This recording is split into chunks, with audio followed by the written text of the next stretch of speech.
আমি উত্তরা লাইফস্টাইলে তোমাদের অনেক স্বাগত। আজকে আবার একটা নতুন ব্লগ নিয়ে চলে এসেছি। আর গঙ্গার পাড় থেকে ট্রেন ছুটে চলেছে, আর আমি ট্রেনে বসে কিন্তু ভিডিওটা করছিলাম। তো আজকে যাচ্ছি আমি বাবুঘাটে যাচ্ছি কেন তোমরা কিন্তু অনেকেই বুঝতে পারছো, কারণ কলকাতার মানুষ হলে বুঝবে না, এরম তো হতেই পারে না। তবে কলকাতার বাইরের লোকেরা হয়তো ভাবতেই পারো বাবুঘাটে দেখার আবার কি আছে। আর সামনে যেটা দেখছো এটা কিন্তু হাওড়া ব্রিজের নিচের থেকে কিন্তু মানে পাশ থেকেই আর কি ট্রেনটা গেল। আর এই হলো বাবুঘাট, আর বাবুঘাটে কিন্তু শুরু হয়েছে আরতি, গঙ্গা আরতি, যেটা কিন্তু বেনারসে যেরকম হয় সেই স্টাইলে কিন্তু শুরু হয়ে গিয়েছে আমাদের কলকাতার এই বাবুঘাটেও। তো অনেক দিন আগেই শুরু হয়েছে, আর এটা কিন্তু উদ্বোধন করেছেন মানে শুরু করেছেন আমাদের মমতা ব্যানার্জি। তো আমি বাবুঘাটে চলে এসেছি, আর আসতে একটু দেরি হয়ে গেছে। তোমরা কিন্তু আসলে একদম তাড়াতাড়ি চলে আসবে, 4টের মধ্যে চলে আসবে, তাহলে কিন্তু ভালো করে গঙ্গার পাড়টা একটু ঘুরতে পারবে। আমার পৌঁছাতে একটু দেরি হয়ে গেছিলো, সেই জন্য আমি খুব একটা সামনে গিয়ে ভিডিওগুলো তুলতে পারিনি। আর যেই মানে লঞ্চ টাইপের এগুলো হচ্ছে ক্রুজ, এই ক্রুজগুলো কিন্তু সাজানো রয়েছে। এই ক্রুজে চেপে কিন্তু এই গঙ্গা আরতি দেখা যায় এখান থেকে। তো ওই ক্রুজ ভাড়া করে তোমরা এই গঙ্গা আরতি দেখতে পারো। আর এই ঘাটের পাশেই কিন্তু অনেক চেয়ারের ব্যবস্থা করা আছে, যেখানে বসে কিন্তু দর্শনার্থীরা এই ইয়েগুলো দেখতে পারে আর কি, আরতিটা পুরোপুরি দেখতে পারে। তো এখানে হচ্ছে দেখতেই পাচ্ছ এখন সন্ধেবেলা পুরো ভিড়, আর আজকে তো স্যাটারডে, আর সেই জন্য কিন্তু প্রচুর ভিড় হয়েছে। আর অন্যদিন হয়তো এরকম ভিড় হয়, তবে সেরকম একটা হয় না। আজকে শনিবার বলে বেশিরভাগ মানে ভিড়টা আজকে বেশি হয়ে গেছে। আর এখানে দেখতে পাচ্ছ মন্দির, মা গঙ্গার মন্দির, গঙ্গা দেবীর মন্দিরে পুজো করেই কিন্তু তারপর ওখানে আরতি শুরু করা হয়। তো মন্দিরের পুজো কিছুক্ষণের মধ্যেই শুরু হয়ে যাবে। আর সত্যি কথা বলতে আমি অনেকটা লেট করে ফেলেছি আসতে। আর ইয়েটা ছিল, ট্রেনটা অনেকক্ষণ প্রায় দাঁড়িয়ে ছিল বড় বাজারের জায়গাটায়, সেই জন্য বেশি দেরি হয়ে গেছে আর কি। তো এখানে কিন্তু প্রিপারেশন সব রেডি করা হচ্ছে। এখানে দেখতে পাচ্ছ পিতলের সব জিনিসপত্র রয়েছে, পঞ্চপ্রদীপ ছিল, ধুনুচি ছিল, ওই পাশে ধুনুচি রাখা রয়েছে, তারপর কপুরদানি সব কিছু কিন্তু রয়েছে। আর এখানে কিন্তু 11টা মোট এই স্থানটা রয়েছে, মানে এই বক্স যে বেদিগুলো করা রয়েছে 11টা ছিল। 11 জন ব্রাহ্মণ কিন্তু এখানে আরতি করবে। আর ওই বেদিগুলো দেখতেই পাচ্ছ কি সুন্দর করে কিন্তু লাইটিং দিয়ে সাজানো রয়েছে। আর কিছুক্ষণের মধ্যে কিন্তু এখানে শুরু হয়ে যাবে। এই আরতি কিন্তু প্রতিদিনই হয়, আর শনিবার কিন্তু এখানে আরতির পর ভোগও দেওয়া হয়। বেলা 5টা থেকে প্রায় তোড়জোড় শুরু হয়ে যায়, আর সন্ধে 5:30 পৌনে 6টার মধ্যে কিন্তু শীতকালে আরতি শুরু হয়ে যায়। আর এটা গরমকালে কিন্তু দেরি করে হয়, 6:30 মতো বেজে যায়।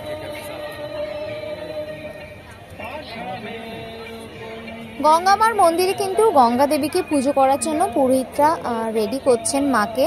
তো যেখানে দেখতে পাচ্ছ যে একটা লাল ওড়না মতো রয়েছে, মায়ের মাথায় ওটা পরানো হবে। আর গলার মধ্যেও কিন্তু মায়ের একটা সুন্দর মালা পরানো হবে, মায়ের কপালে সিঁদুর দেওয়া হয়েছে।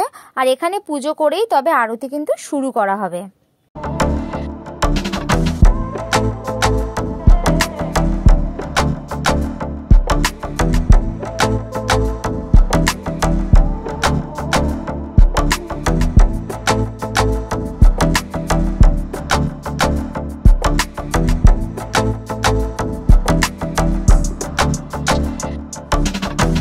এখানে কিন্তু অনেক ব্রাহ্মণ চলে এসছে, অনেক ব্রাহ্মণ রয়েছে। আর কিছু ব্রাহ্মণ রয়েছে যারা এখানে কিন্তু তাদের হেল্প করবে, যেমন যখন আরতিগুলো করবে তখন একে একে হাতে হাতে দিয়ে দেওয়া, অনেক কিছু কিন্তু সাহায্য করবে অন্যান্য যে আরও ব্রাহ্মণগুলো রয়েছে। তো মোটামুটি 11 জন ব্রাহ্মণ এখানে কিন্তু এই বেদিগুলোর উপর থাকবে। আর এখানে কিন্তু প্রত্যেকটা বেদিতে আসন সুন্দর করে পাতা রয়েছে, ওই আসনের উপরে কিন্তু তারা দাঁড়াবেন এবং সেখান থেকে আরতি করা হবে। একজন পুরোহিত মশাই এখানে মাইকে গঙ্গা আরতির যে মন্ত্র তিনি পড়ছিলেন। তো শোনার মতো মন্ত্র, সত্যি তোমরা শুনে নাও।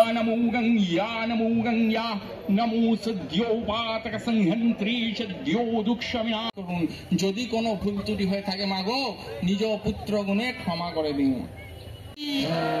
কালী মাতা কি, বাবা विश्वनाथ की, बाबा भूतनाथ की, नमः पार्वती पते, हर हर महादेव शंभु, गंगा माता की।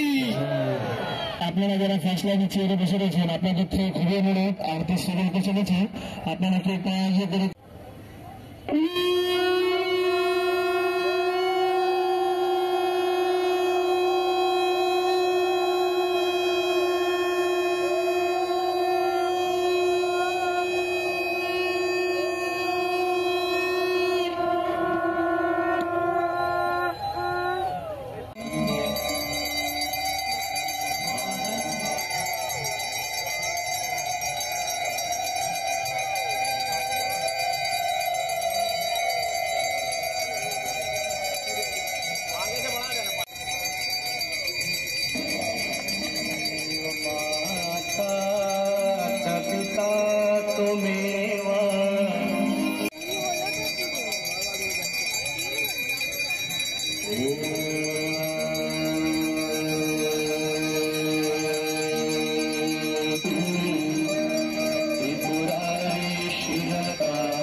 शरणागत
ताली के साथ।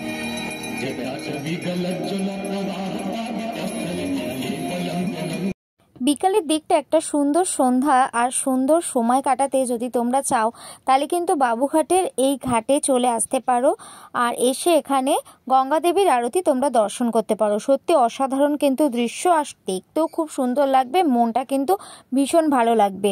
আর ভিডিওটা ভালো লেগে থাকলে চ্যানেলটা সাবস্ক্রাইব করে দিও, আমার পাশে থেকে সাপোর্ট করো। আজকের মতো টাটা।